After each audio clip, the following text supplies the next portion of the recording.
Bismillahirrahmanirrahim. Assalamualaikum warahmatullahi wabarakatuh. Salam sejahtera untuk kita semua. Selamat siang menjelang sore. Alhamdulillah pada kesempatan ini, di hari yang cerah ini, kita dapat bertatap muka, kita dapat berkumpul dalam keadaan sehat walafiat. Salawat serta salam marilah kita curahkan kepada junjungan kita, yakni Nabi besar Muhammad Sallallahu Alaihi Wasallam. Ibu-ibu yang saya cintai dan yang saya banggakan, hari ini kita akan membahas tentang tugas-tugas sebelumnya minggu-minggu kemarin yang sudah ibu lakukan. Kita akan merevisi, kita akan memperbaiki sedikit demi sedikit tugas-tugas yang sudah ibu lakukan. Akan tetapi alangkah lebih baiknya kita hari ini melakukan sebuah berdoa dulu agar apa yang akan kita lakukan untuk pembelajaran hari ini dapat bermanfaat untuk kita semua. Baik, berdoa mulai.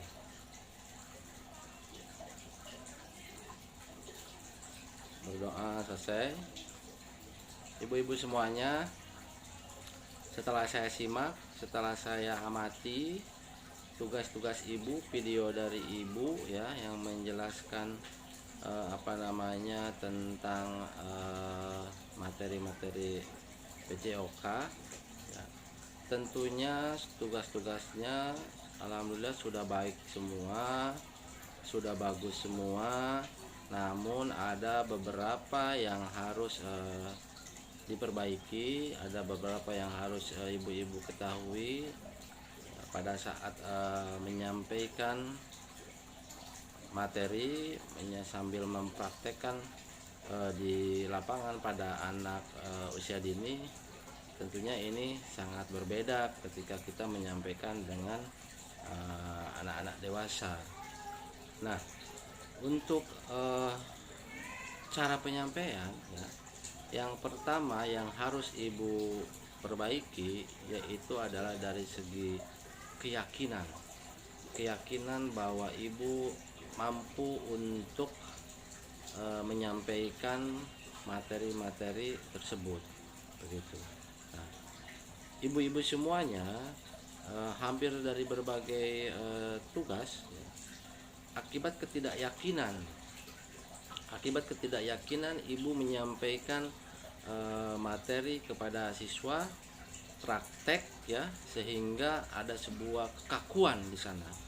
Maka yang paling utama adalah kita harus pelajari dulu, kita amati dulu materinya, kita sikapi dulu apa yang akan kita lakukan ya dalam menyampaikan metode-metode pembelajaran praktek ya, yang barusan saya sampaikan. Tugasnya dipahami dulu sehingga ibu pada saat menyampaikan kepada siswa ya, ini sangat yakin begitu. Karena dengan pola seperti itu, akibat ketidakyakinan ibu ya, sehingga siswa tidak paham, sehingga siswa tidak memahami. Ada beberapa langkah yang harus ibu lakukan pada saat kita menyampaikan materi PJOK praktek ya ke anak usia dini ya, sesuai dengan kecabangannya. Contoh, kita sedang menjelaskan sepak bola, kita tentang menjelaskan bola voli, kita tentang menjelaskan senam. Langkah-langkahnya harus kita pelajari begitu. Nah, kemarin itu pada saat tugas ibu itu akibat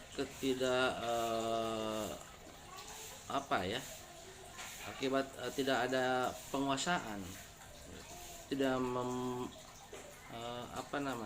tidak menguasai materi begitu loh, sehingga kurang baik ya. Nah, tentunya ketika kita menyampaikan ke anak usia dini, yang pertama adalah pada saat kita mau mengajar di praktek di lapangan ya, olahraga di lapangan, yang pertama kita harus kuasai yang namanya motoriknya dulu si anak tersebut. Kita kuasai motorik kasarnya. Nah, motorik kasar ini adalah penting ya dalam pada saat kita menyampaikan di lapangan, pada saat kita akan melakukan berolahraga. Kenapa? Karena kita harus mengetahui, ketika kita tidak mengetahui motorik si anak ya, pada saat mau berolahraga, ibu nanti tidak akan sistematis. Contoh, dari 10 orang, dari 10 orang itu siswa tentunya akan berbeda karakter dan motorik kasarnya akan berbeda-beda. Nah, kita harus tahu tugas seorang guru itu agar apa? Agar kita mampu untuk mengatasi problem-problem siswa tersebut yang ada dalam pelajaran itu tersebut. Tentunya ketika kita menguasai ya, kita tahu resepnya harus diberi apa, harus pakai resep apa. Si A resepnya harus seperti ini, si B resepnya juga sama harus seperti ini, si C juga sama, dan seterusnya begitu ya. Setelah kita mengenal motoriknya, setelah itu baru kita penyampaian prakteknya ya. Nah, dengan mempraktekkan itu, ketika kita memakai dengan siswa mengajar untuk anak usia dini, kita tidak bisa mempraktekkan langsung menerapkan kepada siswanya. Tentunya kita harus memakai pola metode yang namanya modifikasi.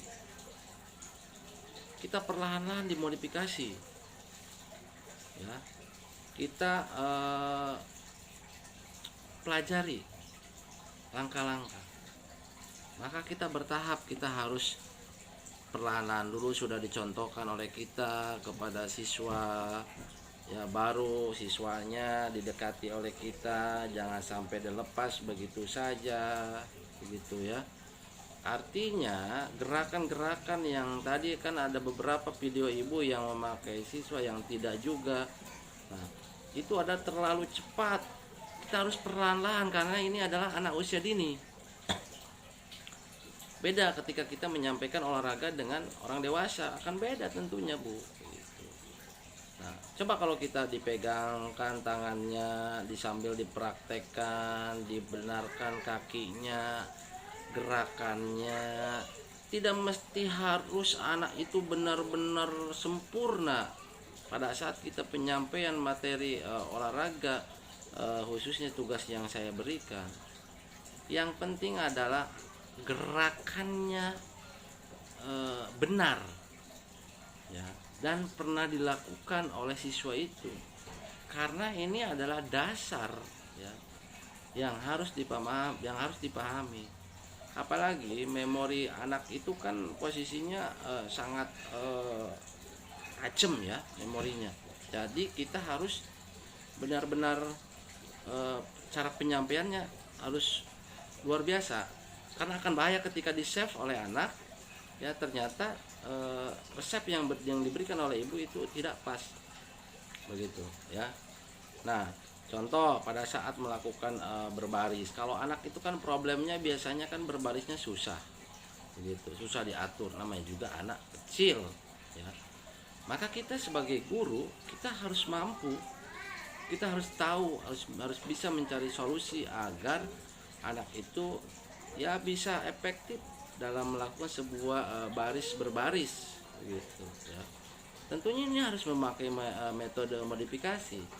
Contoh bisa kita lakukan ketika anak itu tidak susah untuk melakukan baris berbaris karena dia susah diatur karena ini anak usia dini ya. Ibu bisa dimodifikasi membeli alat rapia, contoh katakan ya. Alat rapia ini adalah dibentangkan oleh ibu 10 meter begitu. Nah, 10 meter itu diluruskan. Nanti si anak biar mengikuti ya, biar mengikuti gerakannya. Tolong anak-anak luruskan barisannya karena perkuliahan karena belajar akan dimulai, maka kita harus melakukan pemanasan dulu, contoh. Dan anak-anak semua melakukan baris berbaris dengan baik, sehingga si rapia itu ya tali rapia itu nanti akan diikutin oleh anak-anak, tapi nanti sama ibu sekaligus diberikan motivasi ekstrinsik agar anak mampu melakukan baris berbaris. Apa itu motivasinya? Ibu bisa diberikan sebuah yang namanya hadiah kepada anak. Ibu gampang tinggal beli permen berapa ribu lah kita kira-kiranya. Permen itu kan beli 10.000 juga banyak ya. Ada berapa siswa begitu. Nah, ibu bisa dilakukan itu, bisa pemberian itu begitu. Artinya barang siapa yang bisa melakukan baris berbaris, kata ibu ke si anak tersebut, maka nanti akan diberikan hadiah, yaitu adalah permen. Itu kan sangat menantang. Artinya sangat anak tersebut akan fokus dan dia akan mau melakukan baris berbaris dengan baik. Ketika sudah selesai dia melakukan, baru ibu kasih satu persatu si permen tersebut, gitu ya. Dan yang belum lurus pun tetap aja kita kasih pada akhirnya. Untuk apa itu? Itu untuk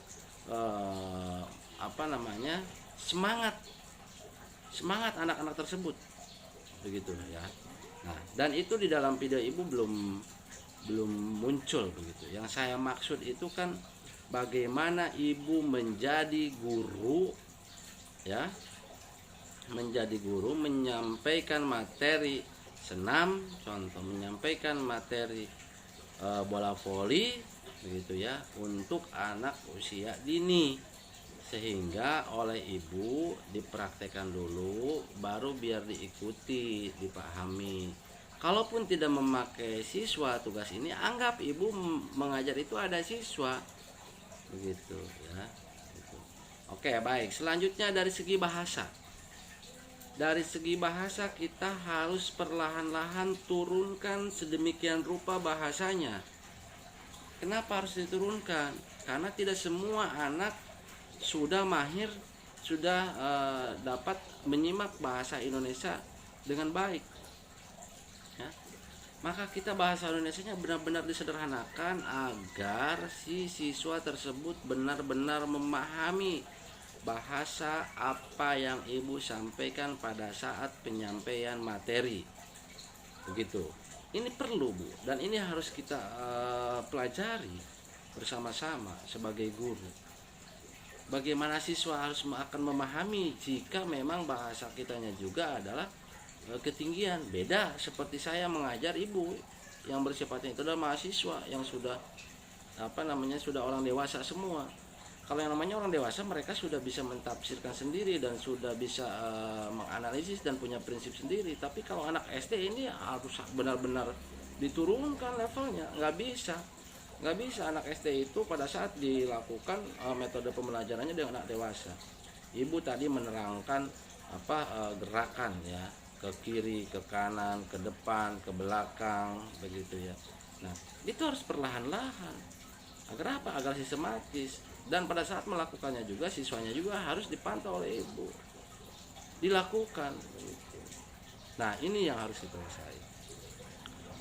Kayak tadi seperti di kelas B, kelas A banyak yang bertanya, Bapak bagaimana cara melakukan metode yang baik sih untuk anak usia dini ya, salah satunya pada saat kita mau melakukan metode yang pembelajaran yang baik kepada anak khususnya dalam mata kuliah PJOK, itu adalah yang pertama disesuaikan dengan kecabangan. Cabangnya cabang olahraga apa yang kita bahas gitu. Kalau kita menyampaikan cabang olahraga senam, ya sampaikan dasar-dasar teknik senam itu seperti apa, langkah-langkahnya seperti apa. Tapi satu syarat ya, anak tersebut harus benar-benar kita pantau dulu, baru kita sampaikan teknik dasarnya. Teknik dasar senam ini seperti ini teknik voli ini sama, sepak bola itu adalah sama begitu, agar sistematis. Dan anak itu tidak mesti harus mahir kayak atlet Bu, enggak. Yang penting dia bisa melakukan. Saya rasa itu.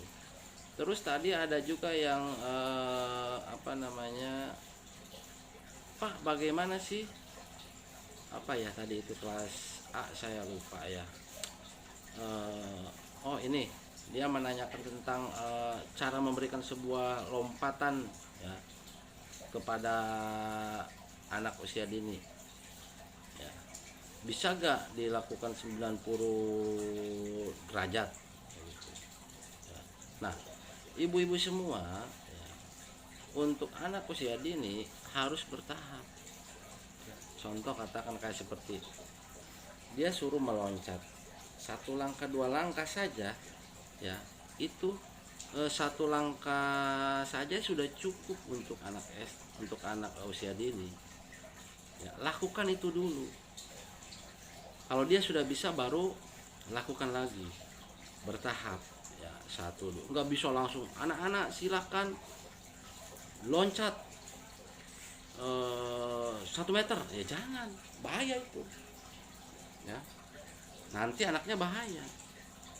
Yang penting dalam anak ya, ibu yang paling utama, sekali lagi saya ngewanti-wanti, berapa kali saya menyampaikan ya, harus benar-benar hati-hati dan penuh, harus 99% dipantau kalau anak itu ya, karena beda dengan anak SMP dan SMA. Nah, itu tugas-tugas apa namanya yang harus diperbaiki oleh ibu semuanya, bahwa karena di mata kuliah PJOK ini adalah, meskipun ibu bukan keilmuannya bidang olahraga, tapi ibu mampu ya memahami, pernah melakukan ya, dan bisa menyampaikan metode pembelajaran kepada siswa begitu. Nah, jadi ketika ibu sudah memahami, ibu bisa menyampaikan kepada siswa gitu, dari berbagai cabang olahraga ya gitu. Jadi tidak gampang untuk mengajar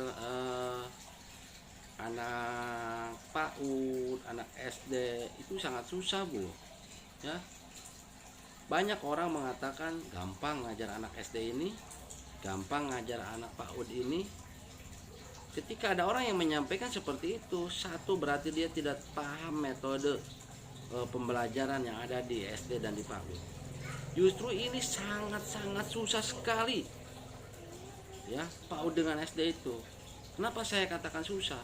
Ini adalah dasar yang harus kita pahami, dasar yang harus kita pelajari, dan dasar yang harus kita lakukan agar kita bisa menyampaikan kepada siswa tersebut. Susah, tidak begitu dilepas lalu posisi apa namanya, bermain seenaknya begitu saja, nggak bisa begitu ya, harus ada pantauan luar biasa. Beda ketika anak SMA ya udah, kalau mau terbang ya terbang aja, nggak apa-apa. Anak SMA ya sama ya, kuliahannya juga sama. SD kalau anggaplah, katakan kalau rumah ini pendasi Bu ya. Jadi kalau mau membuat rumah itu, tentunya pendasinya itu harus kokoh dulu. Sebagus apapun desain, sebagus apapun apa namanya, desain rumah tersebut, jika pendasinya itu adalah tidak kokoh, maka tidak akan berdiri si rumah tersebut. Begitupun anak usia dini. Jika anak-anak kita ini adalah dari dasarnya SD dan PAUD dan SD itu adalah dasarnya sudah salah, maka ini juga akan bahaya ke depannya. Kan ini adalah dasar yang harus dimiliki oleh kita. Makanya fungsi mata kuliah PJOK ini bagaimana apa namanya, siswa memahami nilai-nilai sportivitas yang akan dilakukan oleh siswa tersebut, karena di olahraga itu adalah dinuangkan sebuah nilai-nilai sportivitas ya begitu. Dan kuncinya ya ini ada di ibu-ibu semua ya. Jadi sekali lagi Ya, saya ucapkan terima kasih. Semoga ke depan ibu-ibu ini adalah bisa melakukan tugas-tugas sesuai yang akan ibu lakukan.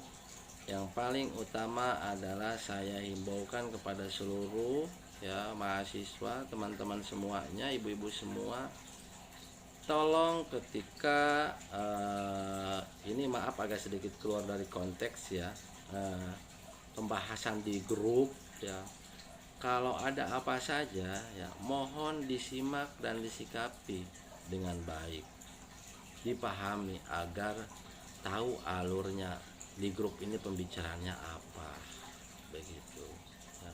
Tadi saya bukan dalam artian tidak boleh mata kuliah agama itu dikoordinasikan melalui pihak grup PJOK, bukan, sah-sah saja, namun kalau bisa dikirimkan kepada grup yang sesuai, begitu. Agar apa? Agar tidak terjadi yang namanya miskomunikasi, agar tidak terjadi yang namanya kegagalan, kesalahpahaman. Kayak seperti tadi, kasus tadi pagi-pagi ya itu hampir sama begitu ya. Jangan ibu-ibu semua, ya saya juga sama begitu. Hampir gagal paham loh, kok tiba-tiba jam 9 ada kuliah ini itu gitu ya. Saya rasa itu gitu. Perkuliahan ini saya sengaja dibuat melalui YouTube ya, agar ibu nanti silakan bisa menyimak di YouTube.